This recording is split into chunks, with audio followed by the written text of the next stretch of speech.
In May of 2016, you could find this bombshell on newsstands and at the supermarket checkout in your local grocer. It was everywhere. Ted Cruz's father linked to JFK assassination. Top U.S. spy exposes presidential race bombshell. The blood, the mission, the blood money, the mission, and the cover-up. Though there was blood, too. That was the cover of the National Enquirer, alleging that the father of Senator Ted Cruz had been handing out communist propaganda with Lee Harvey Oswald a few months before Oswald killed JFK, which could only mean that Ted Cruz's father was somehow involved with John F. Kennedy's assassination. It was a stretch. But at the time, Trump was running against Cruz for the Republican presidential nomination. Now, Trump was already well on his way to becoming the party's nominee, but Ted Cruz was still hanging on, and he was refusing to leave the race, much to Trump's vexation. And once the Enquirer came out with the conspiracy involving Cruz's dad, Donald Trump wasted no time promoting it. By the morning of May 3rd, Trump was calling in to his favorite morning show. His father was with Lee Harvey Oswald prior to Oswald's being, shot. I mean, the whole thing is ridiculous. By the end of that day, May 3rd, Ted Cruz had dropped out of the presidential race, but not before responding to Trump's allegations. You know, Donald's source for this is the National Enquirer. The National Enquirer is tabloid trash, but it's run by his good friend David Pecker, the CEO, who's endorsed Donald Trump. And so the National Enquirer has become his hit piece that he uses to smear anybody and everybody. The National Enquirer has become Trump's hit piece that he uses to smear anybody and everybody. 8 years ago, the transactional relationship between Donald Trump and the National Enquirer was so obvious that Ted Cruz was just talking about it on the campaign trail. Now, today was the second day of witness testimony in the first criminal trial of a former president, Donald Trump. And the focus of the testimony was that very same thing that Ted Cruz highlighted 8 years ago, the ways in which the National Enquirer helped Donald Trump during the 2016 campaign.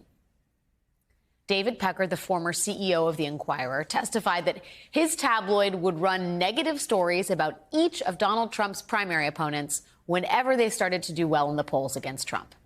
Stories like, bungling surgeon Ben Carson left sponge in patient's brain. That came out right after a poll that showed Ben Carson leading Trump for the first time. Ben Carson denies that sponge allegation, by the way. And then there was shocking claims. Pervy Ted Cruz caught cheating with 5 secret mistresses. That came out right after a series of polls found Ted Cruz pulling ahead of Donald Trump.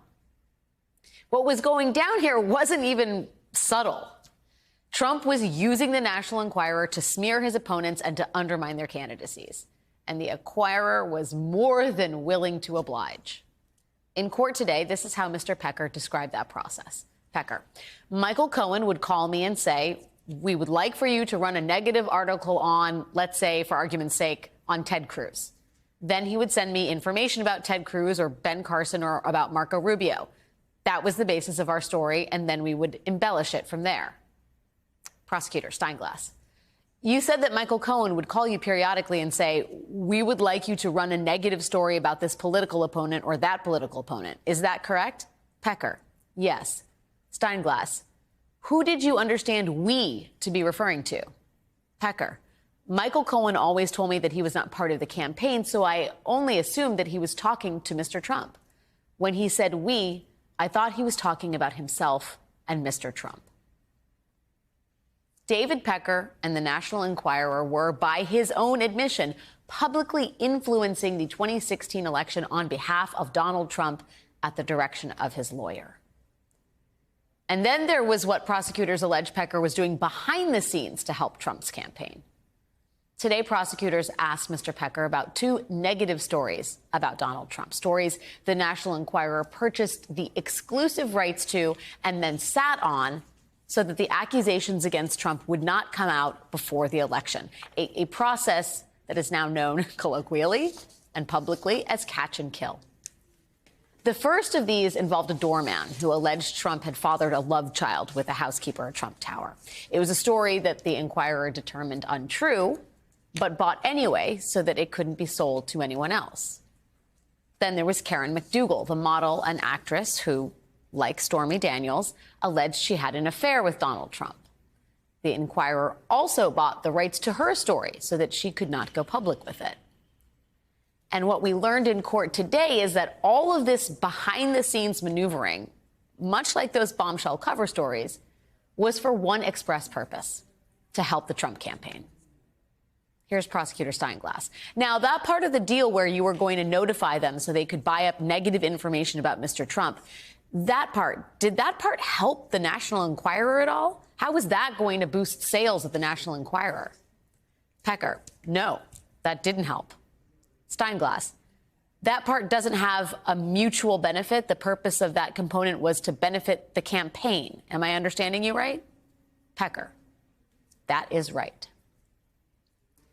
The focus on how all of this benefited the Trump campaign is important because the prosecution's central argument in this case, the reason they were able to charge Donald Trump with a felony, is because they say Trump's hush money scheme was all about trying to cover up his criminal activity related to the 2016 election.